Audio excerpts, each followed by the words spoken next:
housing costs. Today, newly released figures show that home prices are still dropping. The Case-Shiller Home Price Index is now 33.1% below its July 2006 peak.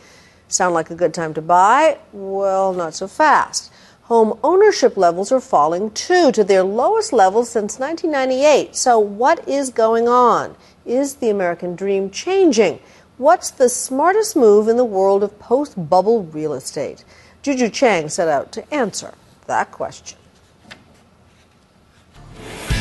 To buy or not to buy? It's a question that looms so large there's even a show on HGTV devoted to it. On My First Place, potential owners weigh renting against taking the big plunge and buying their first home. We're buying this place. And today, with home prices dipping even lower than at the bottom of the housing bust, the uncertainty in the housing market is causing confusion and outrage. People should be upset. They should be outraged. In some ways, this has been a betrayal by their government.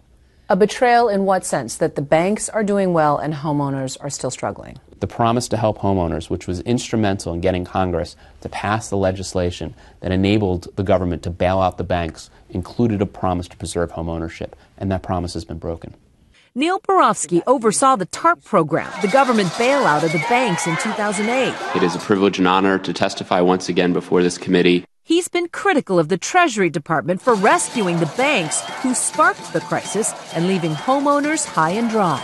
You're saying that the popular perception that the banks got off scot-free and the homeowners are still struggling and the government basically didn't do anything to help is true. I don't see how you can look at what happened and what the bailout was supposed to do and compare to what the results are and come to any other conclusion. It's a great house.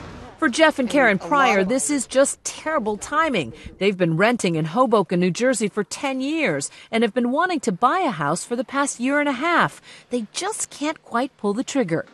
The one we nearly purchased, it would potentially have been depreciated by 8%. And with all the talk of low home prices, they sense it's a buyer's market. It seems like a good time for us to buy. It's really a good time for our family to be looking for a home. So It doesn't really seem like there would be any benefit to us to, continue to wait. The economy is going to do what the economy is going to do, and we'll just hope that it works in our favor. This says man cave to me. Eventually. They're both professionals with a double income, a daughter in kindergarten, and even though banks have toughened requirements, they have a pre-approved mortgage. Their wish list, 3+ bedrooms, at least 2 baths, a big kitchen, a yard, an easy commute, and a good school district. The question today is to buy or to rent? I think we're at the point now where we want to be putting our money into a place that's, building equity for our family and for our future. All of the scary things that are happening in the housing market doesn't scare you. We just don't want to hesitate forever. Yeah. So you could expand the main bath, put in a shower.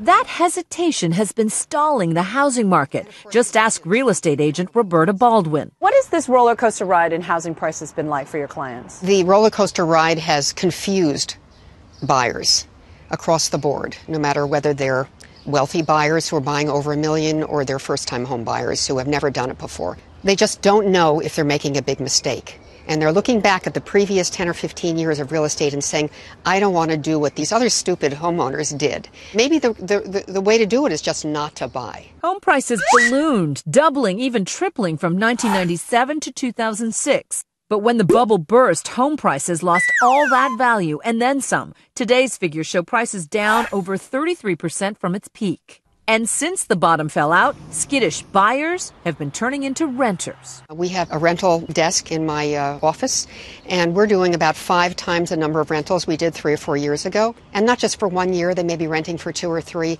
Everybody is waiting for that other shoe to drop. Some experts agree it's better to rent than to own. That might be true in California, where rents are still low, but in sections of Florida and New York City, rental fees have ticked up slightly, which means buying might make more sense. Low prices combined with historically low interest rates. The current rate is 4.84%. That's down from a high of 16.63 back in 1981.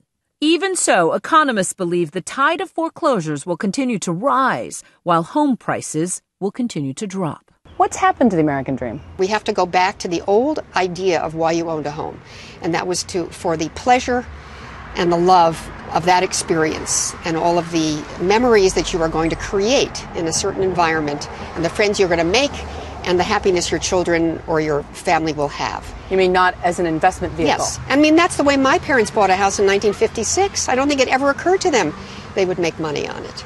Owning a home may still be the American dream. It's just making a killing on it that's no longer guaranteed. I'm Juju Chang for Nightline in New York.